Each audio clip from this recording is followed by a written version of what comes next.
Baik, assalamualaikum warahmatullahi wabarakatuh.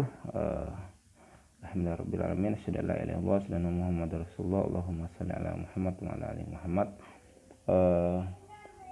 Bapak, Ibu, Abang, Kakak yang dari STRI Salah, insya Allah untuk 3 pertemuan di bulan Ramadan ini ya, yang menjelang UTS, akan saya buat melalui via video ya, dan juga nanti akan dikirimkan file PowerPoint-nya di grup. Nah, memang minggu depan kita selalu akan UTS ya, karena memang mungkin mencari jadwal pengganti juga cukup susah, jadi saya putuskan membuat media pembelajaran melalui video, dan nanti jika ada yang ingin ditanyakan bisa kita diskusikan di grup ya. Nah, ada 3 materi yang akan kita hadapi sebelum UTS lagi. Pertama berkaitan dengan lembaga keuangan. Pertama lembaga bank, kedua lembaga keuangan non-bank, dan terakhir tentang moneter. Nah, video pertama ini akan membahas tentang lembaga bank. Nah, pertama kita tentu familiar dengan yang namanya bank. Boleh dikatakan semua rakyat yang hidup saat ini ya, sudah berhubungan dengan bank ya, karena memang sudah tidak ada zamannya lagi kita menyimpan uang itu di balik kasur, di dalam rumah, karena memang salah satu dari adanya fungsi bank adalah menjamin keamanan dana dari yang dipunyai oleh nasabah. Nah, jika kita rujuk lagi, memang bank itu secara sederhana adalah lembaga intermediasi atau lembaga yang berfungsi menghubungkan antara pihak yang mempunyai kelebihan dana dengan kekurangan dana. Nah, tapi tentu jika kita rujuk secara lebih formal, ada beberapa pengertian tentang perbankan. Nah, pertama jika kita lihat di Undang-Undang Nomor 10 tahun 1998, dijelaskan adalah bank merupakan badan usaha yang menghimpun dana dari masyarakat dalam bentuk simpanan dan menyalurkannya kepada masyarakat ke dalam bentuk kredit dalam rangka meningkatkan taraf hidup orang banyak. Nah, jadi dari sana kita bisa mengambil sebuah kesimpulan bahwa intermediasi itu adalah penghubung antara masyarakat yang kelebihan dana dengan yang kekurangan dana. Dari kelebihan dana, bank menghimpunnya dalam bentuk simpanan, apakah itu tabungan, giro, ataupun deposito. Dan kepada pihak yang kekurangan dana, bank akan menyalurkannya dalam bentuk kredit. Nah, itu kalau di konvensional. Kalau di syariah tentu akan menyalurkan pembiayaan. Nah, dalam pengertian lain, menurut Dictionary of Banking and Service by Jerry Rosenberg, bahwa bank adalah lembaga yang menerima simpanan, giro, deposito, dan membayar atas dokumen yang tertarik pada satu orang atau lembaga tertentu, mendiskonto surat berharga, memberikan pinjaman, dan menanamkan dananya dalam surat berharga. Kemudian menurut Kasmir juga, bank dapat diartikan sebagai lembaga keuangan yang kegiatan usahanya dan menghimpun dana masyarakat, menyalurkan kembali kepada masyarakat, serta memberikan jasa-jasa bank. Ada pengertian lain juga menurut Lukman Dendawijaya, bank adalah suatu badan usaha yang tugas utamanya adalah lembaga perantara yang menyalurkan dana dari pihak kelebihan dana yang membutuhkan dana pada waktu yang ditentukan. Nah, jadi dari beberapa pengertian yang tadi kita bacakan dari Undang-Undang Nomor 10 tahun 1998, menurut kemudian dari Dictionary of Bank, dari Kasmir dan Dendi Wijaya, kita bisa mengambil kesimpulan adalah bank merupakan lembaga resmi yang mempunyai fungsi intermediasi, menghimpun dana dari masyarakat dan menyalurkannya kembali, serta memberikan jasa-jasa keuangan. Nah, dari situ kita bisa mengambil kesimpulan bahwa bank punya 3 kegiatan pokok. Pertama, menghimpun dana.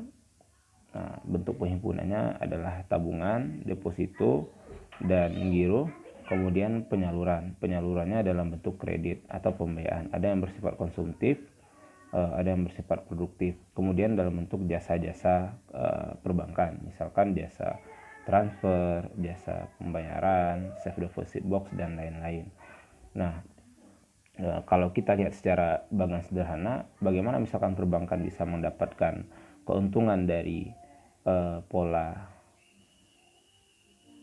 intermediasinya itu. Jadi misalkan jika bank menghimpun dana dari masyarakat dalam bentuk tabungan, maka nanti dia akan memberikan semacam, kalau di konvensional bunga, kalau di syariah tentu bagi hasil yang nilainya lebih kecil dibandingkan dengan bagi hasil yang akan ditawarkan, nilai bagi hasil yang nantinya akan berbeda dengan bagi hasil yang ditawarkan pada konsep pembiayaan ataupun pada kredit ya. Nah, maksudnya sini adalah pasti bunga atau bagi hasil yang diberikan di kredit jauh lebih besar dibandingkan dengan bunga atau bagi hasil yang diberikan kepada produk penghimpunan. Nah, selisihnya itu spread ya, selisih dari akad atau produk inilah yang menjadi salah satu pendapatan bank. Misalkan saat menyalurkan pembiayaan kepada nasabah, bank memberikan margin sebesar 20%. Nah, sedangkan saat menghimpun dana, bank menjanjikan bagi hasil bagi masyarakat sekitar 10%. Jadi spiritnya ini adalah 20 dikurang 10, 10% itulah salah satu pendapatan utama yang didapatkan dari bank. Jadi spirit dari nilai penghimpunan dan penyaluran dana. Nah, kemudian berkaitan dengan fungsinya, dalam teori dijelaskan bank punya 3 fungsi. Pertama sebagai agent of service, kedua sebagai agent of trust, dan agent of development. Nah, jadi yang pertama sebagai agent of service adalah bank merupakan lembaga yang berfungsi untuk melayani masyarakat ya. Tentu pelayanan di sini banyak hal, lalu lintas pembayaran kah, dalam konteks lain-lainnya, memberikan jasa-jasa misalkan ATM, mobile banking, dan lain-lain. Nah, kedua, bank merupakan agent of trust. Kenapa bank merupakan agent of trust? Karena jika orang tidak percaya dengan bank, maka bisa dipastikan orang tidak akan mau menabung di bank. Jadi bank harus bisa memberikan kepercayaan pada masyarakat bahwa dana yang mereka tabung di bank itu memang aman dan bisa nantinya dipergunakan kembali saat mereka membutuhkan. Makanya kan setiap bank pasti kita lihat spanduk-spanduk yang ada itu mereka akan meletakkan bahwa menabunglah di sini karena dana dijamin oleh lembaga simpanan, memastikan bahwa dana-dana yang masyarakat berikan kepada bank itu bisa terjaga dengan baik. Ketiga, bank adalah agent of development. Nah, seperti dari fungsi banknya tadi, bank berfungsi untuk misalkan pertama meningkatkan taraf hidup orang banyak ya, membantu pembangunan nasional. Karena dengan adanya bank yang mengumpulkan dana dari masyarakat yang punya kelebihan dana, mereka bisa menyalurkannya kepada masyarakat yang kekurangan dana yang membutuhkannya dalam upaya peningkatan kehidupan. Itu dalam skala mikronya. Dalam skala makro, bank juga berfungsi dalam upaya mengembangkan ya proyek nasional, mengembangkan pembangunan dan hal lain-lain, sehingga memang apa-apa yang sudah direncanakan yang terkendala dalam permodalan bisa dibantu oleh perbankan. Nah, jika kita runut kembali ya, tadi kita sudah membahas tentang pengertiannya. Bank adalah pengertiannya sebagai penghimpun, penyalur, dan jasa. Kemudian juga fungsi-fungsi bank. Tentu kita perlu menarik ulur kembali ya secara lebih jauh. Bank itu kapan adanya gitu. Nah, jadi jika kita buat ke dalam pembagian fase yang nantinya akan saya share di PowerPoint yang ada di yang sudah saya buat. Jadi dulu di 18 abad sebelum Masehi ya. Jadi awalnya itu bank itu ada merupakan tempat ya, adanya di awalnya tempat-tempat ibadah. Jadi masyarakat yang mempunyai emas, barang-barang berharga, mereka menitipkan barang tersebut di rumah ibadah. Tujuannya adalah apa? Agar barang-barang yang mereka punya terjaga dan aman. Nah, dari situ kita bisa memahami. Jadi memang jika kita lihat tadi fungsi bank sebagai agent of trust, sebagai agen yang menjaga kepercayaan masyarakat, bank itu memang awal fungsinya adalah untuk menjadi tempat penitipan yang berfungsi agar barang-barang yang dimiliki oleh masyarakat itu terjaga. Nah, jadi setelah dititipkan nanti berkembang lagi pada masa 4 abad sebelum Masehi di Yunani, bank bukan hanya sebagai tempat penitipan barang berharga saja. Mereka mulai menjadi tempat transaksi untuk membayar perdagangan. Nah, jadi bank bukan hanya sekedar sebagai tempat titipan biasa, tapi sudah berkembang menjadi tempat transaksi pembayaran dan perdagangan. Sudah mulai ada jasa-jasa yang diberikan oleh bank. Nah, jika tadi pada tahap pertama bank hanya berfungsi sebagai tempat penitipan, kalau konsep syariah itu dikenal sebagai wadiah. Jadi saat bank kita titipkan sebuah dana, nanti bank bisa mengelolanya sesuai dengan keinginan nasabah atau diberikan kebebasan ya. Kedua, sudah ada konsep jasa di mana di sana terjadi transaksi keuangan dan mulai ada sistem pembayaran. Nah, kemudian berkembang lagi pada abad 12 dan sampai 14 Masehi, terjadi ya kerajaan perbankan di Eropa, di Italia, yang merupakan cikal bakal dari kerajaan bank besar di dunia ya, di Italia. Lalu kemudian pada abad 15 dan 16 juga di dinasti Fugger berkembang juga di Eropa. Di abad 16 juga bank di Italia, Banco de Piazza, mulai berkembang lagi. Jika tadi penitipan dan pembayaran, sekarang sudah mulai ada wesel, cek, dan giro. Nah, jadi dalam artian pembayaran di perbankan sudah bisa menggunakan pola-pola cek dan giro, sehingga uang yang ingin diambil bisa dilaksanakan melalui pola cek dan giro. Nah, kemudian pada abad 17-18 berkembang lagi pola sistem bank nasional, dan itu dilaksanakan pertama kali oleh bank yang ada di Amerika. Nah, dan di abad 19 dan 20 kerjasama internasional dan pembentukan bank modern berbasis dengan sistem teknologi hingga yang ada saat ini. Nah, saat ini kan bank bukan hanya terbatas pada satu negara, sudah berkembang dengan berbagai negara karena memang adanya perkembangan teknologi yang menyebabkan hal itu bisa terjadi. Nah, itu berkaitan dengan sejarah bank yang ada di dunia lebih ke konvensionalnya. Sedangkan di syariah, konsep teoritis tentang bank itu muncul awalnya pada tahun 1940. Nah, usaha pertama itu dilakukan di Pakistan ya, dalam upaya pengolahan dana haji, tapi gagal. Nah, dan kalau kita lihat lagi dalam buku sejarah, pertama kali memang bank syariah yang berbasis syariah itu pertama kali berhasil itu di Midgomir Bank yang ada di Mesir.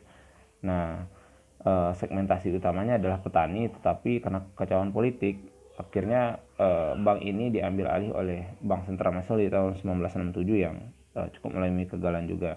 Tapi cikal bakal itu yang nantinya akan menjadi tonggak sejarah, sehingga muncullah bank-bank syariah lain yang kemudian kalau mungkin dalam cakup yang lebih besarnya kita bisa mengenal IDB ya, Islamic Development Bank, yang merupakan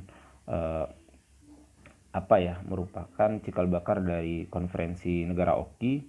Kemudian muncul lagi Dumai Islamic Bank, dan berkembang lagi di Kuwait di 1977 Faisal Islamic Bank dan Quick Finance House. Nah, itu dalam sejarah dunia. Sedangkan di Indonesia, jika kita rujuk ya, memang secara keorganisasian Bank Syariah pertama Indonesia itu hadir adalah Bank Muamalat ya. Pada dasarnya berdirinya di 1991, cuman beroperasinya di 1992. Nah, perkembangan ini tentu menarik ya, bahwa Bank Syariah di Indonesia itu dia muncul lebih dulu dibandingkan undang-undangnya sendiri. Di Bank Syariah itu kan hadir di tahun 1992, masih menginduk pada Undang-Undang Perbankan Umum. Nah, Undang-Undang Nomor 7 1992, Undang-Undang Nomor 10 tahun 1998. Baru setelah berkembang banyak perbankan, bukan hanya muamalat lagi, ada BSM dan bank lain-lainnya, di tahun 2008 muncullah undang-undang khusus tentang perbankan, yaitu Undang-Undang Nomor 21 tahun 2008. Nah, itu adalah pengantar tentang bank, fungsinya, kemudian sejarah perbankan secara umum, dan bagaimana perkembangan bank syariah di dunia dan bank syariah di Indonesia. Nah, kemudian berkaitan dengan pengertiannya, pada dasarnya sama ya. Bank syariah itu adalah bank yang menjadi fungsi intermediasi, menghimpun dana dan menyalurkan dana, termasuk memberikan jasa-jasa keuangan.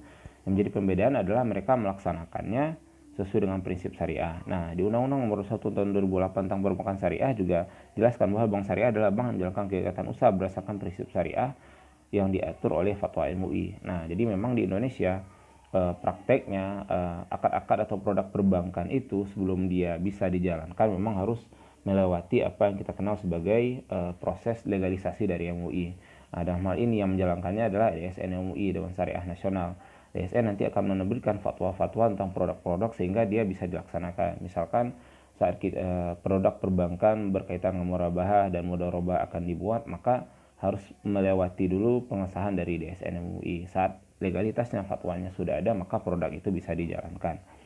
Nah, selain menjalankan produk penghimpunan, penyaluran, dan jasa, di undang-undang ini juga dijelaskan bahwa perbankan syariah juga harus menjalankan fungsi sosialnya, yaitu menerima dana dari zakat, infak, sedekah, dan dana sosial. Makanya kalau kita lihat di Bank Syariah Indonesia, misalkan dulu Bank BSM sebelum merger menjadi BSI, mereka punya Lasnas BSM yang memang berfungsi di sana menghimpun dana dari masyarakat, zakat, infak, dan sedekah yang nanti disalurkan. Nah, kemudian tadi juga kita sudah jelaskan bahwa setiap produk yang akan dijalankan oleh Bank Syariah itu harus dilegalisasi dulu oleh DSN MUI.